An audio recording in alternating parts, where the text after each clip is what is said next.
to We Watch Movie. I'm Mike. I'm Jay. And Halloween 4, The Return of Michael Myers. After Halloween 3 with the great sexual Tom Atkins, now we get back to the real shit. And as soon as we got to Halloween 4 to review it, this is the song that I thought of.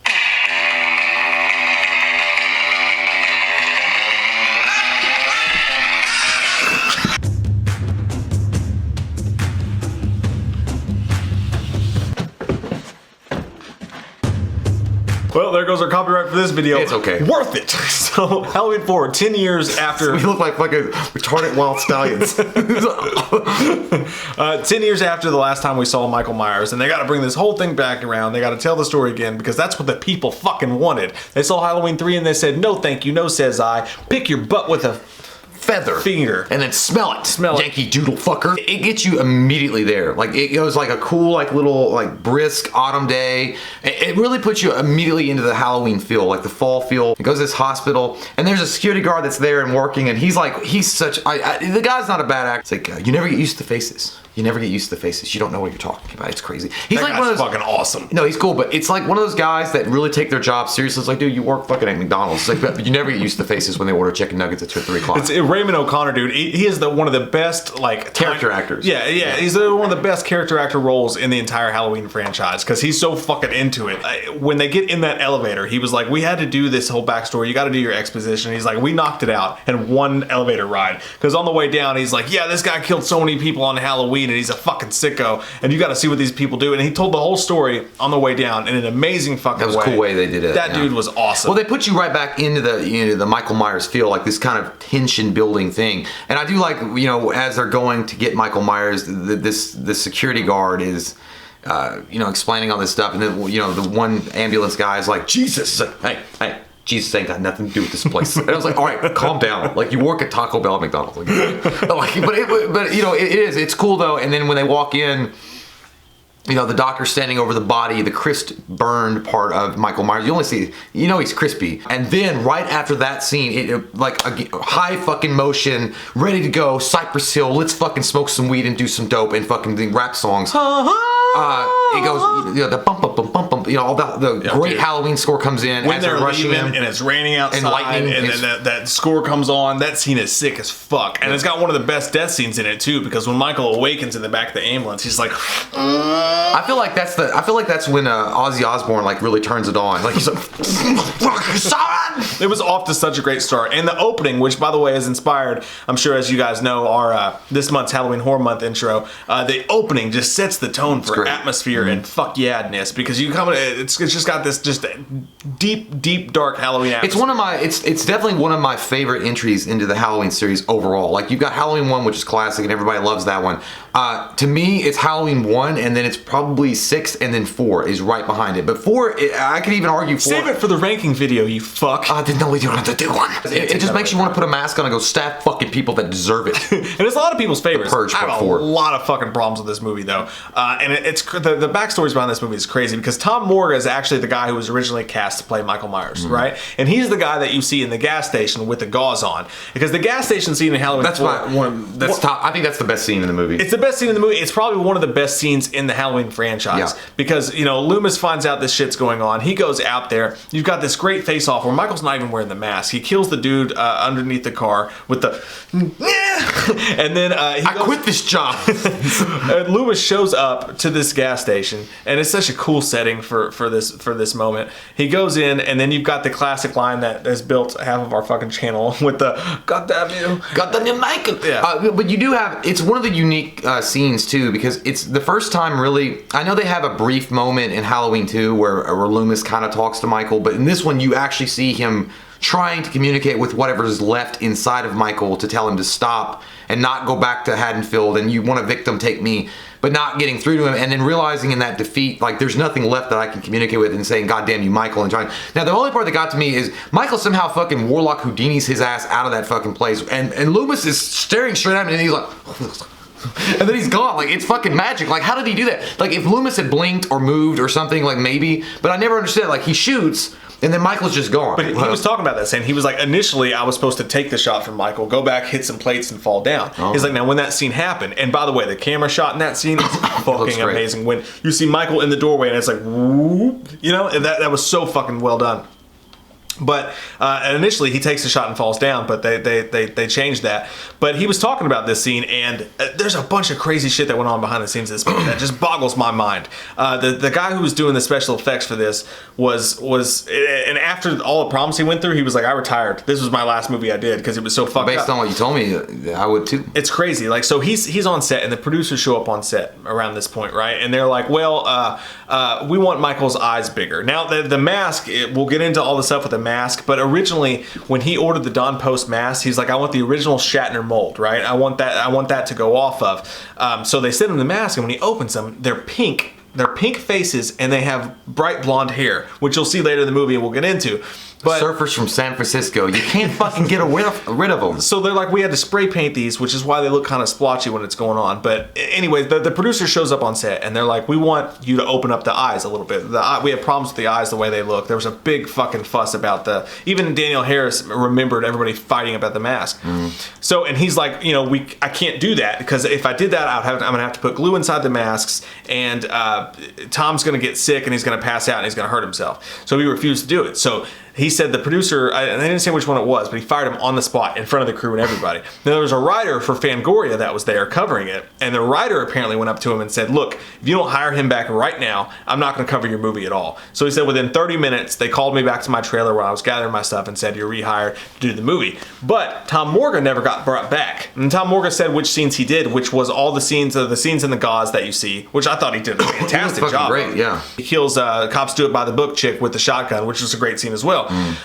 But nevertheless, this is where George... He did it viciously, too, so I think that was the moment he got fired and got rehired. Bitch! But they never... Like it was vicious. They never rehired Tom Morgan. Instead, this is where it comes into play, and we'll get into all that. But yeah, the gas station scene is one of the best. Loomis, he's the one who drove the truck out, actually. He drives the truck out. Loomis, there's a big explosion. It also sets the phone cords or whatever on fire, or the electrical cords on fire, so he can't call and notify. Of course it does. Just my fucking luck. Works out perfectly. Now that lends to another crazy cool scene, and this is, we've all felt like this in life. Like, I've had a moment like this recently where I felt this way, just this trash. You didn't pay your fucking phone bill?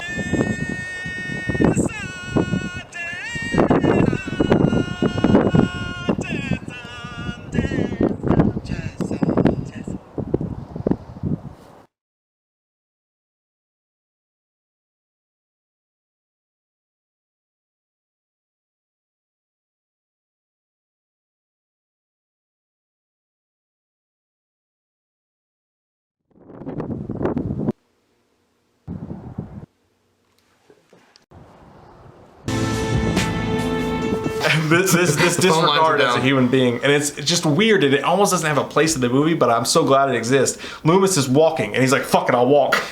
He's walking to Haddonfield, and then you got these cheerleaders that pull over, and Loomis is all tired and shit, and they're like, yeah, come on, and he's like, fucking bitches. He goes, and then these fucking assholes drive off and leave him in the dust. Now that's when you get crazy old preacher.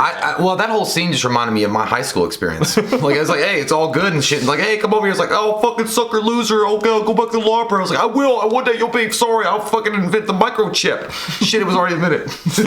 But yeah. And that trucker dude is like, I'll go down it by the mountain. This is one of the greatest character actors again in Halloween history. Like, he shows up and he's like, oh, you're a pilgrim, all right? Yeah. I saw it the first time when you're setting the smoke. By the way, I want to point out though, this is the very beginning of super crazy Loomis. Like, Loomis has lost his shit at this point. Not fully yet, but he has got to a point where he's at that wall and he's going to climb over it and shit on it before he leaves it. He is gonna be crazy, but I like when he gets in the car with that dude and the guy's like, oh, you're hunting it. You're definitely, he's like, what exactly are you hunting? Like, it's like, he like, oh, you hunting Michael too? Like, no, it's just a random guy that you just ran into. Hunting evil though. Yeah, but he thought like, oh, we're connected for once. And they drank together. You get to see Loomis take a drink, and then when that dude starts singing, you get to see one of those rare Loomis smiles where like, it's like Loomis is holding a fart in. He's like, okay.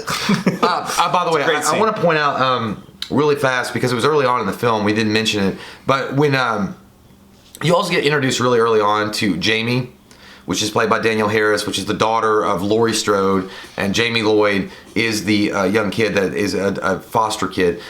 She sees like the ambulance and all that stuff before Michael breaks out or whatever. She's having visions of it. Now the only thing that got me with it, that's fine. Like I can work with the supernatural angle. The whole thing with Michael in this is purely supernatural anyway. The only problem I had with that, though, the whole scene, is that she's already aware of him having a mask. He didn't even have a mask yet. Like, he was still in bandages, but yet so this fucking girl's got like goddamn futuristic powers. She's an oracle.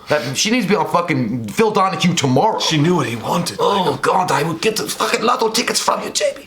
But yeah, so I hated that part because it felt like it was cool to see Michael Myers really early, and like, you know, the bedroom scene, which by the way, they do pay homage to that in the 2018 Halloween movie with the door creaking open, the closet door.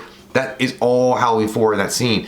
And it's cool to see Michael, but he does look like fucking Data from Star Trek. I cannot get over that. He looks like Data. Mask is terrible, dude. If they would, this movie, and I love this movie. And I will command you to kill Toti. It's grown so much. He just looks like a robot. The first time we did these reviews, like 5 years ago, man, from then to now, this movie's grown on me so fucking much. Like, I really do love this movie, but it botches my asshole every fucking time. Like, if they would have just gotten the mask right, this would have been way better. Like, the whole movie would have been so much better, but that mask is shit. It's got that shitty fucking Party City surprise face. Like, when he sits up in bed in the dream sequence and he looks at her, he's like, what? You know, it's just so fucking terrible. It's like, he kind of looks like that moment when, like, if you were in bed with a chick and you're like, you didn't want it in your butt? I'm sorry? No, he looks like someone just put it in his butt. He's like, whoa! Yeah, but it's very Data Star Trek to me, and like, again, that sucks, man. The whole idea that Jamie already saw it, and, you know, he doesn't have a fucking mask yet. Like, how do you know that Michael's gonna go with the original white mask? He might want to look like Ronald Reagan. I don't fucking know. Yeah. Like, maybe he wants to wear a werewolf mask. And he does How do you eventually. know, Jamie? What are you not telling me, Jamie? He does Cooking woman. He does eventually steal the mask, and he puts the mask back on, and But that's just a tidbit. But it's no, I'm with you. And then Jamie's character she's Jamie Lee Curtis's daughter, right? And apparently they're just like, oh, she fucking died in a car wreck. You know, her character a little bit. I'm just also going to point out, Danielle Harris is a great actress, and I like her, but there's a little bit over dramatic shit that she was doing. I don't think so. I mean, when she was like talking to, now I will also point out that Rachel's kind of a bitch in this moment because she is a pure bitch at this point. At the very beginning, you know, when she's seeing the ambulance across the street, she had this vision point. She was like, "Do you love me, Rachel? Like a real sister?" She's like, "Jamie, you're not my sister." Yeah, I always thought that was kind of awkward too. I hate you, shit nugget. Like, it was like you could have just been like, "Yeah, I love you like a real sister." Like, I don't understand where there was a problem there to say that, but. The dramatic scenes, it was like, you know, like the next morning when Rachel wants to go out and, you know, go with her boyfriend and get some cunnilingus, she's like, how about that, Rachel? That little girl needs all the love that you can sound get. like my fucking and dad. all you can think about is yourself. You're damn right, because I want a fucking dick. But she was like, everybody hates me. If it wasn't for me, Rachel could go out. And then she runs off. I was like, just stop. You know what? She's a little kid. I know, but if I was 9 years old, like, I was with like older, like I was with guys, they'd be like, nut up, bitch. Nut up, you little hoe. Sit down, have some Wheaties. I want to say this about Danielle Harris as a kid, in 4 and 5. Like, every single time I watch this, I'm actually like I'm shocked as shit at how great she is. She's a great actress. The crying scenes, the shit she has to go through. I thought she's one of the best child actors, and I'm just going to say this. I think she's one of the best child actors I've ever seen. And I think her performance in these movies, even though people love it, I still think it's insanely underrated. Like, better than Dead and Bodyducci? I don't think so. The emotion that she brought, and like that, like I felt for her. Like, I felt fucking terrible for this little girl who's already an orphan, and now she has to go through all this shit, and the shit she keeps having to go through. She was amazing in this movie, man, and 5, I thought she was. But yeah, and there's that whole family thing, and then because Ellie Cornell's character Rachel wants to go out and she likes Brady, then you get introduced, and this is one of the best casts too in all the movies. Like, this cast is amazing. Yeah. The sheriff is amazing. What's his name? Sheriff Earl. Ben Meeker. Meeker, yeah. He's a great sheriff. He's replaced. He's like, Brackett's gone. He's gone thousands of miles away and retired or whatever. But Ben Meeker does an amazing job. His interactions with Loomis, and you get a great, some more great dialogue from Loomis here when Loomis finally shows up and he talks about all the things that Michael is, and it's like, hell wouldn't have him.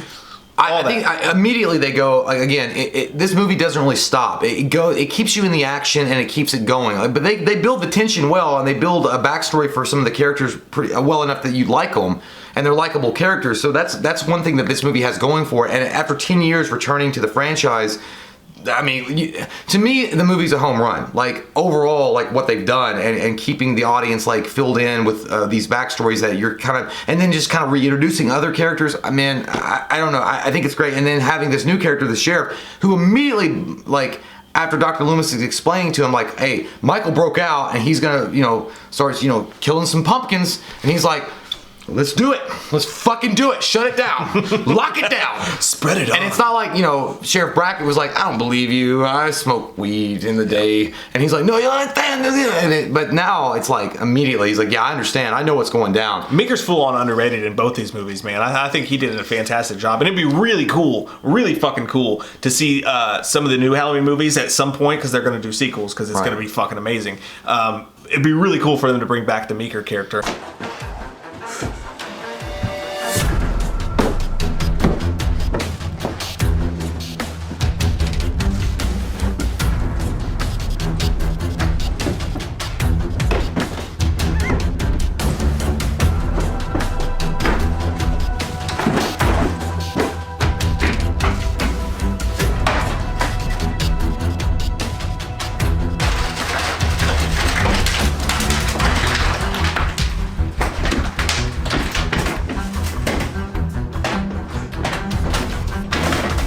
And then you have his daughter Kelly, and then you got the classic fuck off Wade scene, because they go to the gas station where Michael gets the mask and all this shit's going on, and the kids, I love the kids in this, I love all the actors in this movie, but they're all talking, it's like, yeah man, go hit on her. I was like, I bet you $10 you won't. And he goes up to her, she's like, fuck off Wade. I loved how he was, his attitude was confident at first though, because he's like checking himself out.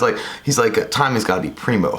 And he's like, $10 says you're a pussy out. He's like, you're a chicken. He's like, $10? Okay.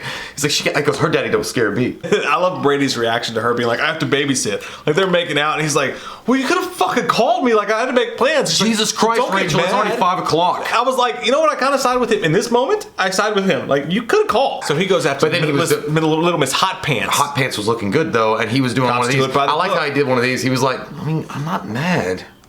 But I am fucking mad. Look at that ass. That fireplace scene where she's on top of him and she's like, she takes off her bra. He's like, I think I'm in heaven. But he was like, I was looking forward to that scene and I was all nervous about it. And then we're sitting there. He's like, but by the end of it with the mic guy and everybody standing there, I was like, just get off me. No, dude. Just stay longer. At some point though, when you keep going after I go, it hurts. I've had 3 Mountain Dews in me and I'm getting it going. The one thing that happened in this movie that is just, it can't happen. I don't understand why they wouldn't show this or film this. When Meeker takes Dr. Loomis back to the police station because they're not getting any kind of communication after they go on the hunt for Michael, it's been ruined. It's been fucked up. And there's one dude laying between, his head's been ripped off, his arm's been cut off. Dude, it's that looked like the coolest fucking Terminator scene from 1984, and you just left it out. I swear to God, they filmed that shit. Some guy got goddamn drunk on bourbon and was like, oh, so fucking delete. And then he's like, what happened to this? He's like, well, I feel like artistically, it just doesn't work for the film. Ruined it. That would have been so, I'm mad, it would, you know that scene in Halloween 6 where the lights go, strobe effect? Yeah. Just to see that shit in Halloween 4 with Michael just cutting through fucking the police station, screwing shit up, man. Bonerific city for all of us. Y'all fucked up on that. And then you get the cool little moment where Meeker and Loomis have what are we dealing with him? What is it? And he's like, even. And he's like, okay, well that just solved everything. And then they run outside. They run into the posse, from the bar. Oh, I love those guys. Yeah, the posse are like, what the hell's going on? Phone just don't ring at a police station. No how, no way. No way, no how. God damn it. Well, Earl, come on.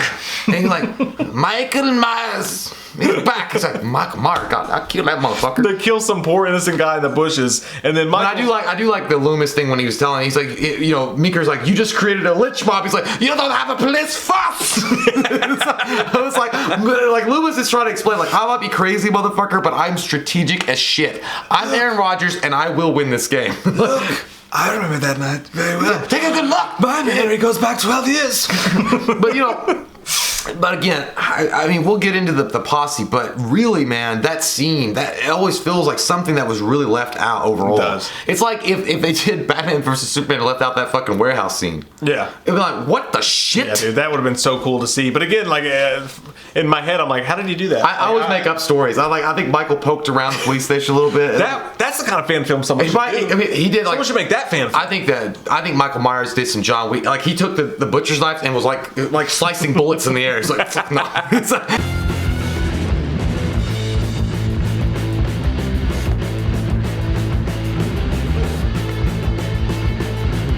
your ass stinks of fiberglass. Fuck, Mike. He's got the DT. Oh no, Michael. Not just, he's in the lion chamber.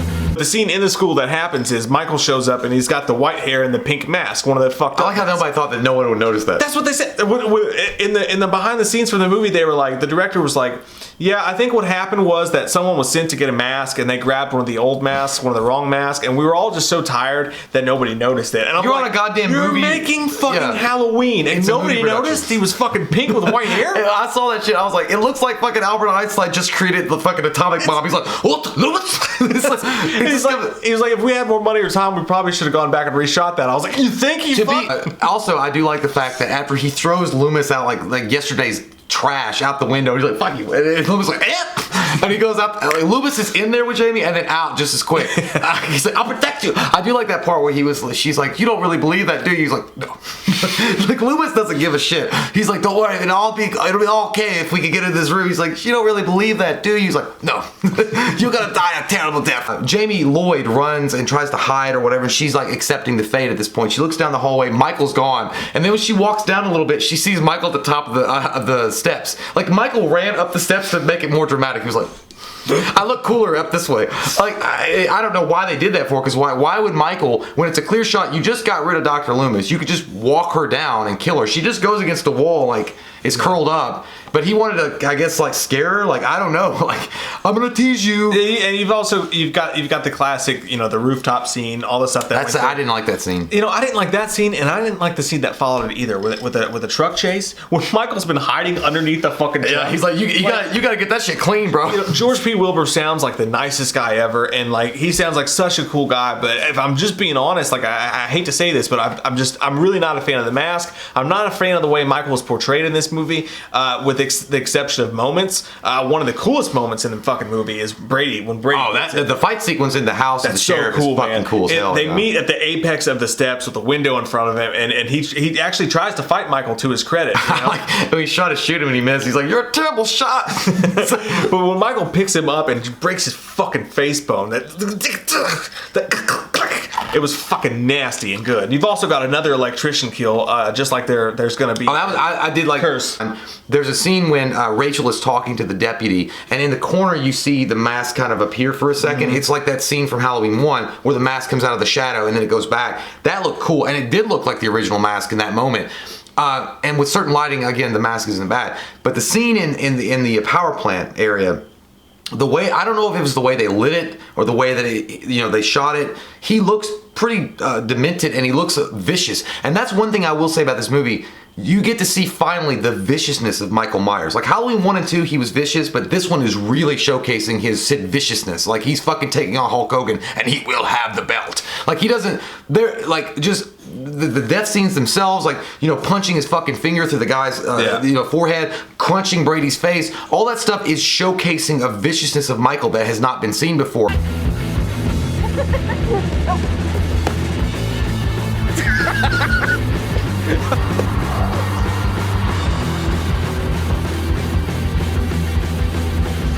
Is this what you want, Jeff Goldblum?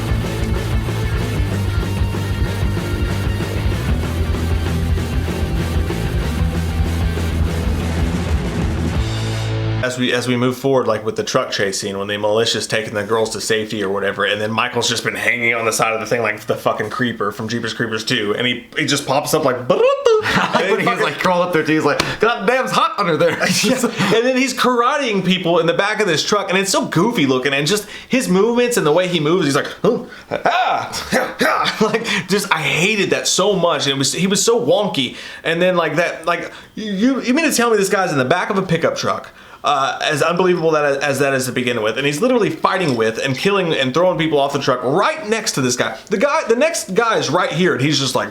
Well, let me tell you what I think was unbelievable. The fact that they had a Dodge truck and not a Ford. No, I'm kidding. I don't know what kind of vehicle. I hated those scenes so much, and I thought Michael looked terrible. I thought the mask looked terrible. I thought the movements. Did he look like he looked like he didn't have a neck, and he was like. Yeah, he was like, whoa. Yeah, like just fucking hated it. But also. When he's on top of the truck and they're, he does get that cool death scene where he breaks the guy's fucking face off. Like, that's cool. But, he just you're right, it looks very goofy, cartoony or something when he's on top and he's trying to hold on, or like Scooby-Doo Adventures. Yeah. And then she slams the brake and he rolls off of it. He rips her sweater 7 fucking times. I know, that's a durable ass sweater. She got that at Kohl's. And then when he gets up, I mean, Nothing against Wilbur. Yeah, it's just, it comes off, and I know what he was going for. He was going for that unstoppable killer thing. But when he gets up, Nick Castle did it so smoothly in the first one. The way he sets up and the way that he moves, it's liquid. It's like a liquid motion. The way that he stands up, not that there's anything wrong with it. He moved all right throughout the film, and I mean, I can't believe I'm critiquing a guy. You don't look like a serial killer. But he does. He kind of, it goes, like it's fucking RoboCop moving. And then when the car's running at him, I know it's Michael Myers, but even Michael Myers is smart enough to know I'm not gonna fucking win this fight.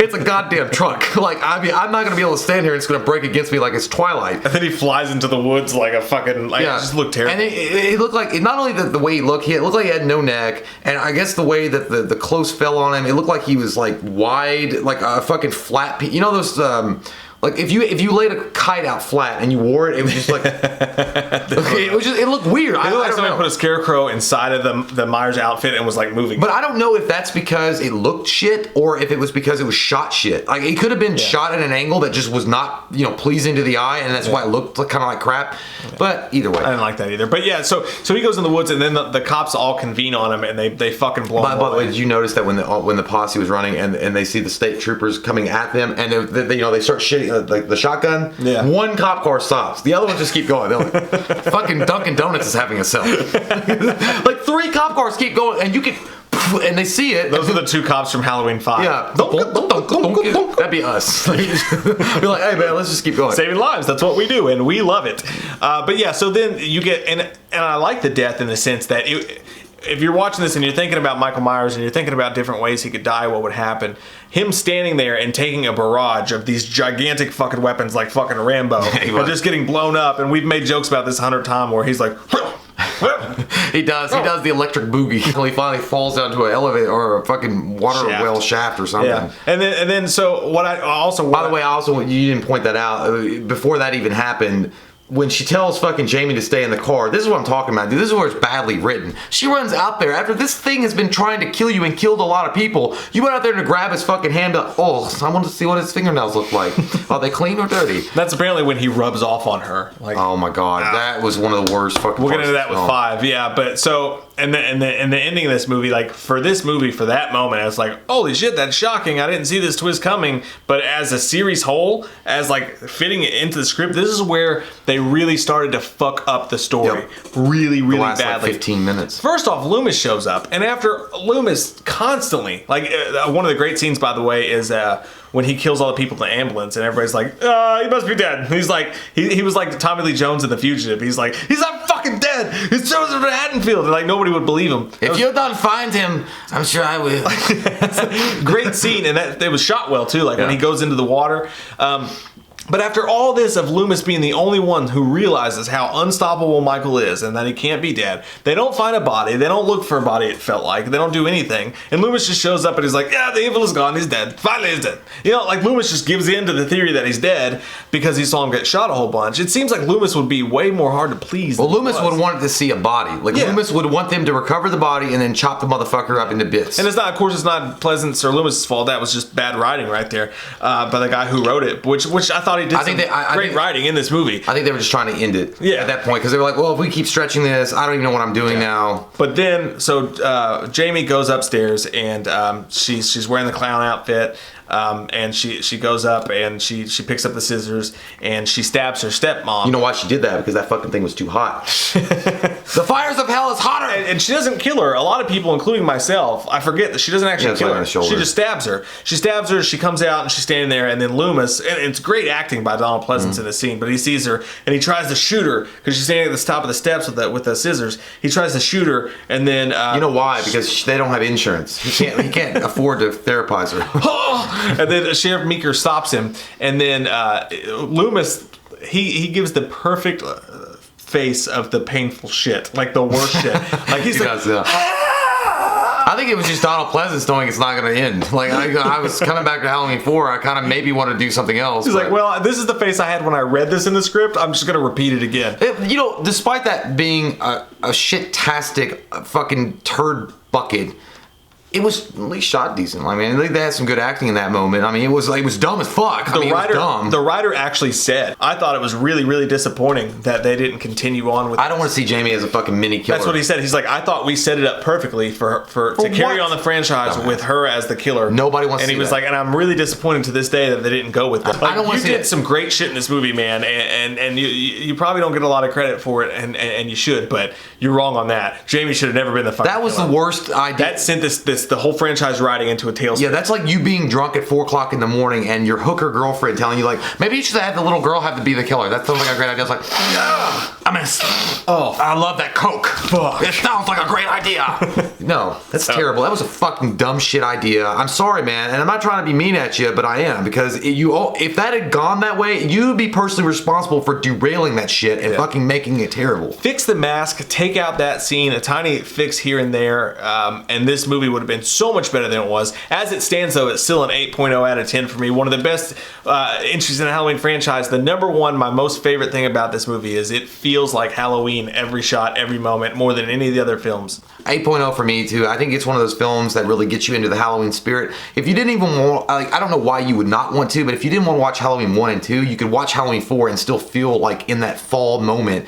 And you know, some people would. I guess they want like Rocky 4. Yeah, like, you know, I love fucking Rocky 4. It's like an updated retelling of the story in a way that's pleasing to not only lifelong fans but new fans as well, because you can watch that film and be like, oh man, I want to go fucking trick or treat later. I'm gonna steal kids' candy bags. I don't even care that I'm fucking over 30. I'm gonna do it. Because why not? But yeah, it does. It'll be a good time. It definitely does give you that fall feel. Michael's back. He's vicious as ever. Like Michael is.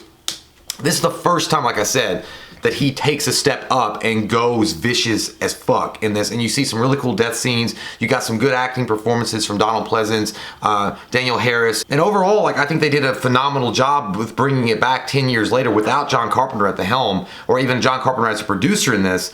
And doing a good job.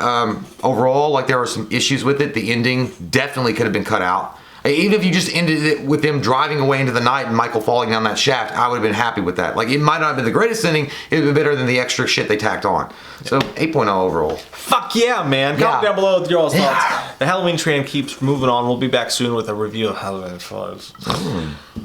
I snorted. Can't wait for it. We love your fucking faces, and if you're new to the channel, click that subscribe button and get some goddamn wham up in you. You guys like Cheez-Its? Do you?